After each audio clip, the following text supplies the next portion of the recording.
Елімізде биылғы оқу жылында мектеп табалдырығын аттаған бүлдіршіндерге әліппе оқулығы салтанатты түрде табысталған болатын.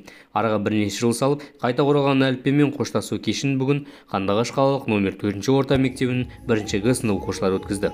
Санитариялық талаптар мен карантиндік шектеулерді сақтай отырып өткізілген «Қош бол сүйікті әліппем» атты ертеңгілікке мектеп мұғалімдері ғана қатысты. Салтанатты кеште бүлдіршіндер оқу жылы басталғалы әліппе оқулығын үйреніп, меңгерген білімдерін ортаға салып, жыр шумақтарын арнап, ән мен жырдан шашу шашты. Сонымен қатар отан, Қазақстан, туған жер туралы өлеңдерді ағылшын және орыс тілдерінде жатқа айтып, ұстаздарына ән арнады. Балаларға арнайы қонаққа келген әліппе мен ана тілі, далалық ақыл кеңестерін айтып, бүлдіршіндерді білімді болуға, көп оқып, үйренуге шақырды.